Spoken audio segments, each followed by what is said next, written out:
नमस्कार केमन आছেন सबाई सौभाग्य प्राप्ति चैनेले आपनादेर सकलके आरो एकबार अनेक अनेक स्वागत। आज आबारो एसेछि नतून आरेकटी भिडियो निये जे भिडियोर माध्यमे आमि आपनादेरके जानाबो जे सकल मेयेरा बियेर समस्याय भुगछेन, अनेक चेष्टा करछेन सुपात्र पाच्छेन ना, अनेक चेष्टा करछेन बिये होच्छे ना, बारबार सम्बन्ध आसछे किन्तु भेंगे जाच्छे, तादेर जोन्नो अत्यंत उपकारी एकटी टोटका आपनादेरके एई भिडियोर माध्यमे आमि जानाबो। तार आगे अवश्यई बोले राखी बंधुरा आमार चैनलटिके लाइक करबेन, भालो लागले बंधुदेर साथे शेयर करबेन। এই সংক্রান্ত কোনো জিজ্ঞাসা থাকলে অবশ্যই কমেন্ট বক্সে জিজ্ঞেস করতে পারেন। সাবস্ক্রাইব করে বেল বাটনটা প্রেস করে রাখবেন যাতে আমি যখনই নতুন কোনো ভিডিও দিই না কেন সেটা সরাসরি আপনার কাছে পৌঁছে যায়। তো চলুন বন্ধুরা ভিডিওটা শুরু করি। যে সকল মেয়েরা বিবাহ সংক্রান্ত সমস্যায় ভুগছেন, শুধুমাত্র মেয়েরা নয় ছেলেরাও এই ক্রিয়াটি করতে পারেন।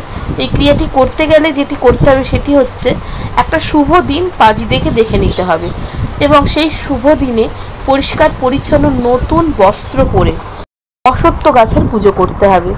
যে রলি সুতো পাওয়া যায় সেই রলি সুতো নেবেন, একটু বড় মাপের সুতোটা নিতে হবে যাতে যখন আপনি এই পুজোটি করবেন তখন যাতে বীজখানে কোথাও সুতোটি শেষ না হয়ে যায় কিংবা সুতোটি ছিঁড়ে না যায়।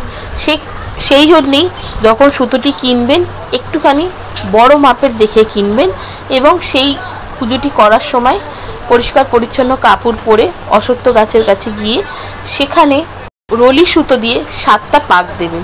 সে ছেলে হোক চাই মেয়ে, দুজনের ক্ষেত্রে একই নিয়ম, 7টি পাক দেবেন। চেষ্টা করবেন সেই 7টি পাকের যখন আপনি দিচ্ছেন তখন যাতে সুতোটা কোথাও ছিঁড়ে না যায় এবং শেষ না হয়ে যায়, সেটির দিকে কিন্তু অবশ্যই নজর রাখতে হবে। তারপর অশ্বত্থ গাছের কাছে একটি প্রদীপ জ্বালিয়ে তাকে একটি মিষ্টি ভোগ হিসাবে নিবেদন করে এবং 1টা টাকা সেই গাছের গোড়ায় দেবেন এবং যাতে আপনার বিয়েটি সুসম্পন্ন হয়, একটা সুপাত্র কিংবা সুপাত্রী পেতে পারেন সেই মনস্কামনাটি জানিয়ে আর পিছন ফিরে না তাকিয়ে সোজা নিজের বাড়ি আসবেন। এই ক্রিয়াটি করে দেখুন বন্ধুরা, বিবাহ সংক্রান্ত যে কোনো সমস্যার সমাধান কিন্তু এই ক্রিয়ার মাধ্যমে হবে।